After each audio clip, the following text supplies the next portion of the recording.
Are we in that picture? We're a minute late. No, because I was only a few weeks old. Hello! And welcome to Larry's Library. Hello, welcome to Larry's Library. Tonight, the conclusion of Swiss Family Robinson. Yes, you got a nice... Wait, that's not! It's a nice koala bear. Okay. That's not! You're blocking my view, sweetheart. Yes, and the giraffe. Yes, you have nice stuffed animals. The literal name is conclusion. If they were on this island, they probably would have been killed and eaten. Chapter 61, Conclusion. It is with 1,000 different sensations that I write the word conclusion. It recalls to my mind all that has passed. God is good. God is merciful is the reigning sentiment in my heart.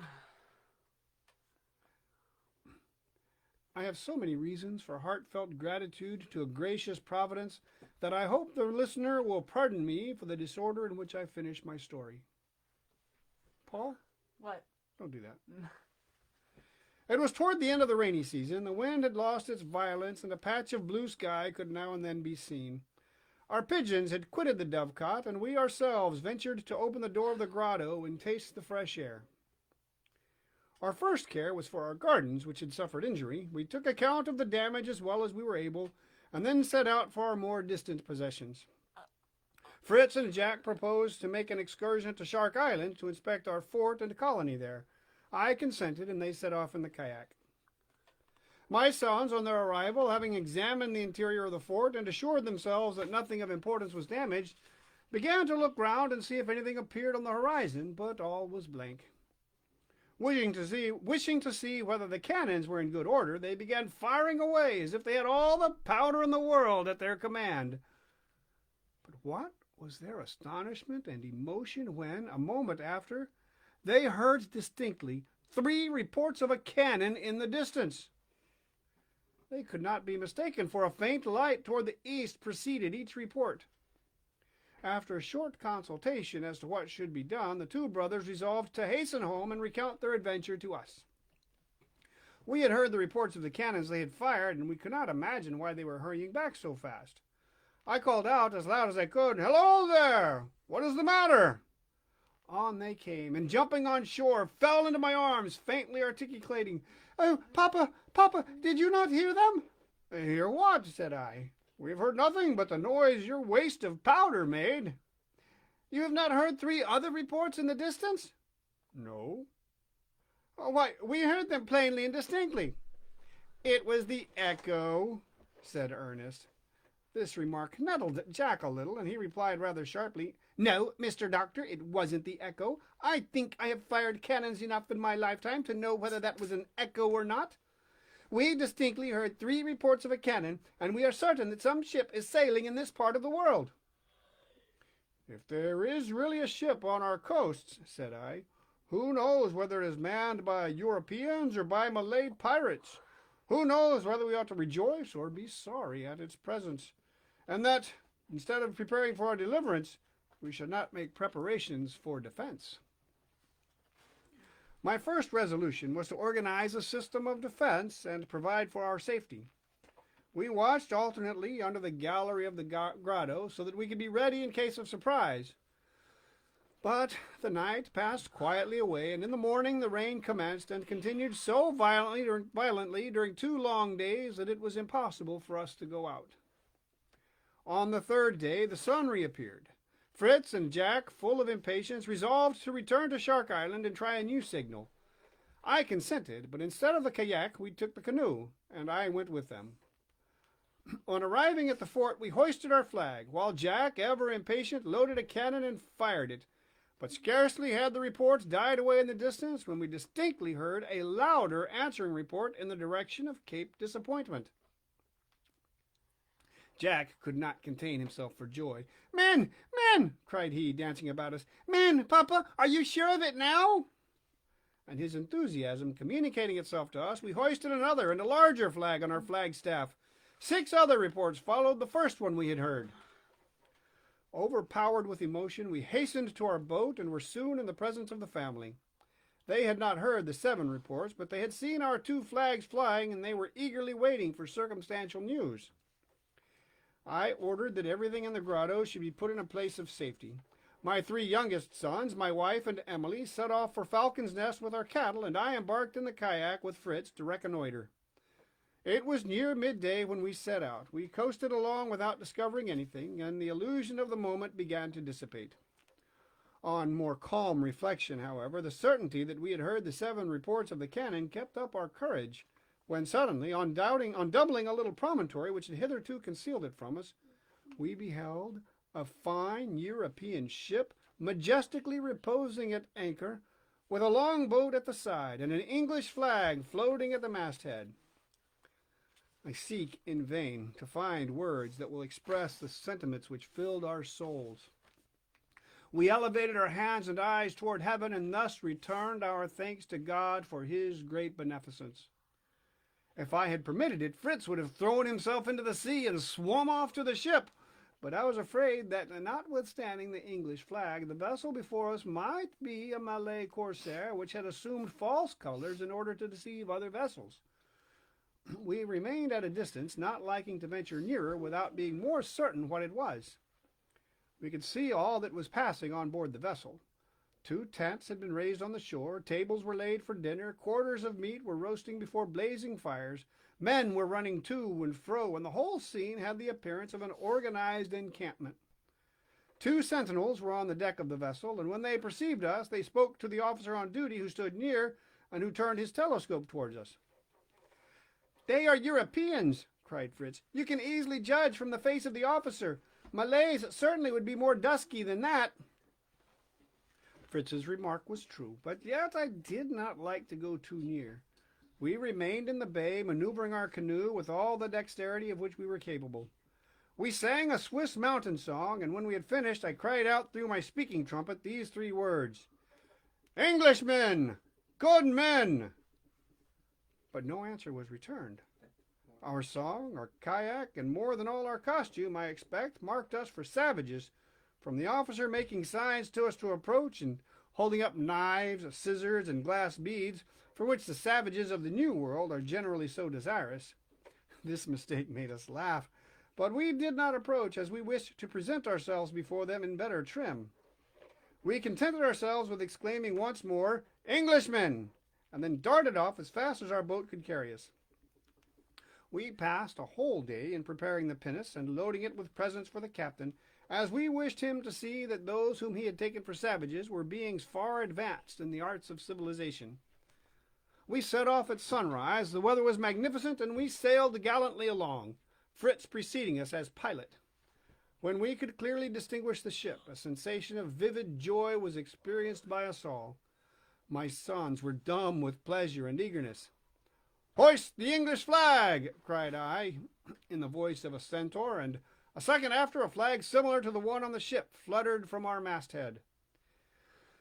If we were filled with extraordinary emotions on seeing a European ship, the English were not less astonished to see a little boat with flowing sails coming toward them. Guns were now fired from the ship and answered from our pinnace, and joining Fritz in his kayak, we approached the English ship to welcome the captain to our shores.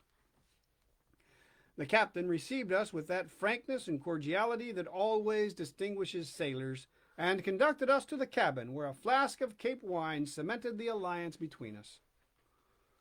I recounted to the captain, as briefly as possible, the history of our shipwreck and our sojourn of 10 years on this coast.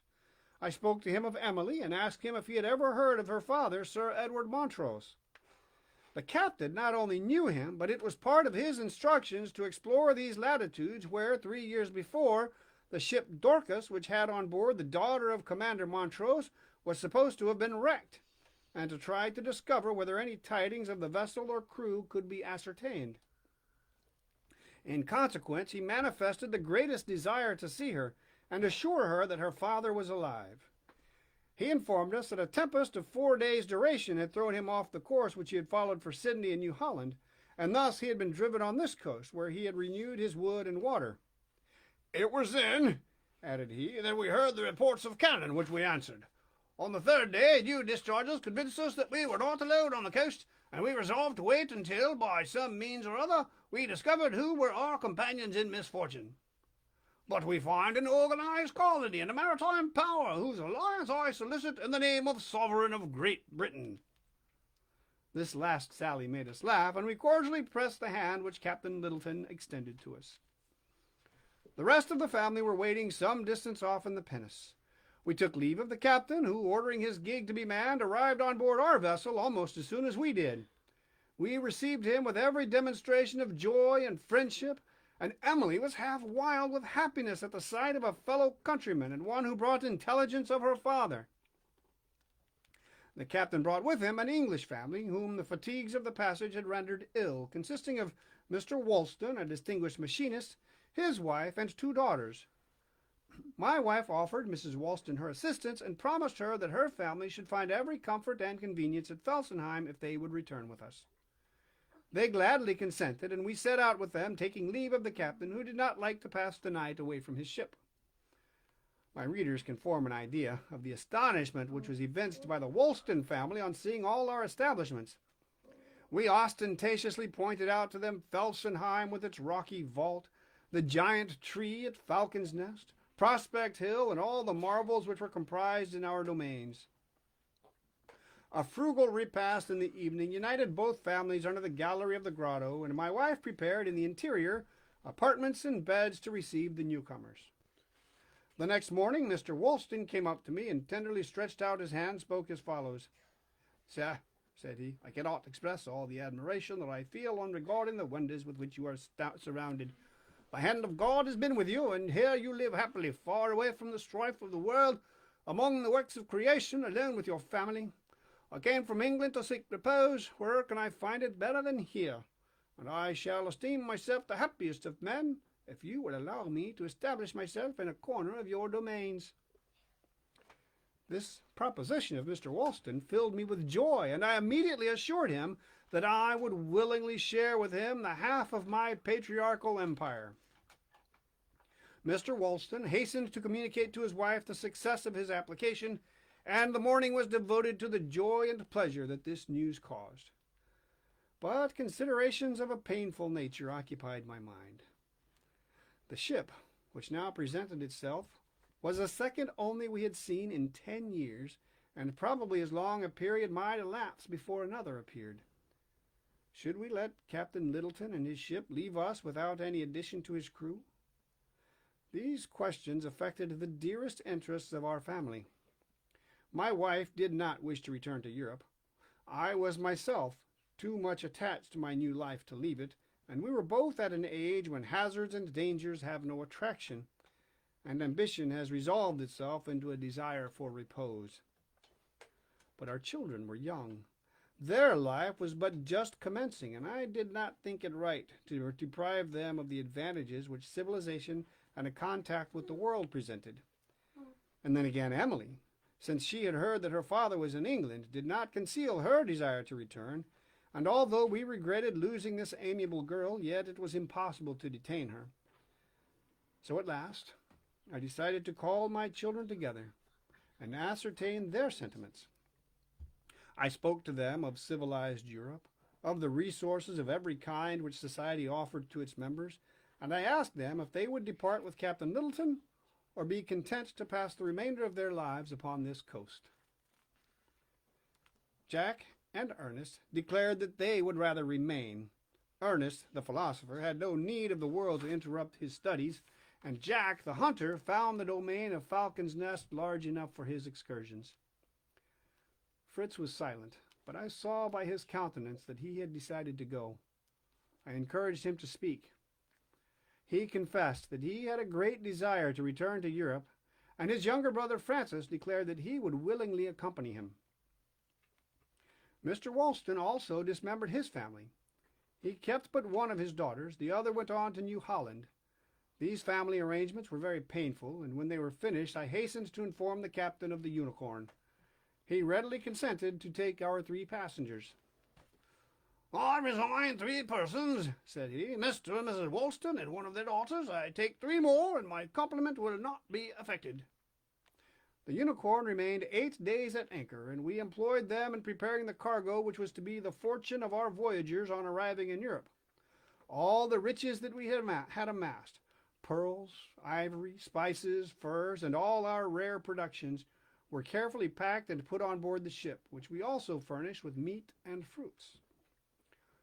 On the eve of their departure, after having exhausted myself in a last conversation in which I advised my sons always to carry out the principles in which they had been instructed, and so to live in this world that we might, through the merits of our Savior, be united in the next, I gave Fritz this narration of our shipwreck and establishment on the desert coast, enjoining him expressly to have it published as soon after his arrival as he possibly could. And this desire on my part, exempt from all vanity of authorship, had for its only object and hope that it might be useful to others as a lesson of morality, patience, courage, perseverance, and of Christian submission to the will of God. Perhaps some day a father may take courage from the manner in which we supported our tribulations. Perhaps some young person will see in the course of this narrative the value of a varied education and the importance of becoming acquainted with first principles. I have not written this as a learned man would have done, and all my results may not have been arrived at according to the correct theory, but we were in an extraordinary position and were obliged to depend on our own resources. We placed our entire trust in the mercy of God, and He ever watched over and protected us. We none of us slept much during the last night. At the dawn of day, the cannon of the ship announced the order to go on board. We conducted our children to the shore. There they received our last embraces and benedictions. The anchor has been weighed, the sails unfurled, the flag run up to the masthead, and a rapid wind promises speedily to separate us from our children. I will not attempt to paint the grief of my dear Elizabeth. It is the grief of a mother, silent and profound. Jack and Ernest are weeping bitterly, and my own grief and heartfelt sorrow is, I must confess, but badly concealed. I finish these few lines whilst the ship's boat is waiting. My sons will thus receive my last blessing. May God ever be with you. Adieu, Europe. Adieu, dear Switzerland. Never shall I see you again. May your inhabitants be always happy, pious, and free. This has been Larry's Library. Let me know if you want me to do another one and what you'd want me to do. I'll probably not do anything for a couple of days anyway. Oh, guys. Oh, you already know mine too, but you haven't seen the best one and the biggest one. The biggest one. Bye. Ah!